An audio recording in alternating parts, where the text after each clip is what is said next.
Bonjour à tous et bienvenue à True Fact.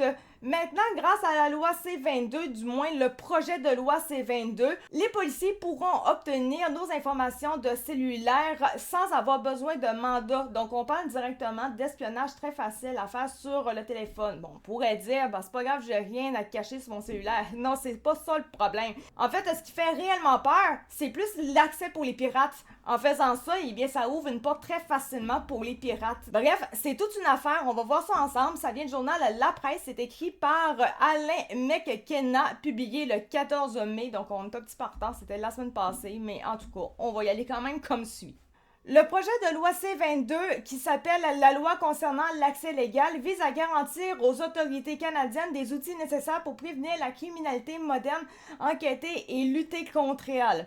À Ottawa, on assure que la loi est conçue pour protéger les Canadiens d'une manière conforme à la Charte des droits et libertés, ce que j'en doute très fort, mais passons outre. Ça fait sûr, écoute, parmi les mesures incluses dans la loi, eh bien évidemment, il y en a une qui touche les gens qui ont un cellulaire. Les policiers vont pouvoir exiger sans mandat d'un tribunal des renseignements auprès des fournisseurs comme Rogers et Vidéotron concernant l'utilisation des services sans fil de leurs clients. En fait, de la façon dont le projet de loi est formulé, il pourrait aller jusqu'à obliger les fabricants de téléphones comme Apple et Google à donner accès à leur plateforme de messagerie, même lorsque celles-ci sont chiffrées de bout à bout. Si on normalise cette pratique, il faut se demander si le public en sortira gagnant. Et ça, c'est exactement ce que dit l'expert en cybersécurité Steve Waterhouse. À la base, l'idée est noble. On veut prévenir des stratégies comme la tuerie de San Bernardino en Californie en 2015 ou l'attentat de Charlie Hebdo en France survenu la même année. Mais de là à faciliter l'espionnage des gens dans leur quotidien, je suis pas d'accord. Surtout qu'on peut arriver au même résultat avec un mandat, même si cela demande du temps. Maintenant, on va aller directement à des messageries chiffrées parce que de toute façon, c'est encore une fois une autre personne qui est d'accord avec les propos, justement, qu'on vient juste de mentionner. La semaine dernière, donc maintenant, on parle de il y a 2 semaines, Apple s'est aussi déclaré être contre le projet de loi C-22. En fait, ils estiment que s'il n'est pas corrigé, ce projet-là, il l'obligerait à créer une porte d'accès sur ces iPhones qui serait utilisée au besoin par la police, mais qui pourrait tout aussi bien être exploitée par des malfaiteurs. C'est là tout le problème. Apple pourrait faire au Canada exactement la même chose qu'ils ont fait au Royaume-Uni l'année passée, c'est-à-dire mettre fin au chiffrement de bout en bout de certains de ses services en nuage. Donc ici on parle de stockage, que ce soit du stockage de photos, de notes, peu importe, ainsi que les copies de sûreté sur son service iCloud des données de l'iPhone. Mercredi passé, les créateurs de l'application de messagerie chiffrée Signal ont eux aussi déclaré que si Ottawa ne corrige pas son projet de loi, ils allaient devoir la rendre inaccessible au Canada. La sortie d'Apple est majeure au Canada. 2 téléphones cellulaires sur 3 sont des iPhones. On s'entend qu'ils ont un gros marché, là. Et comme l'explique Apple, on peut pas créer un accès secret sur tous ces appareils-là seulement pour les bonnes personnes. On le crée aussi pour les gens aux moins bonnes intentions. Oui, bon, ok, c'est un petit peu logique quand même, ça.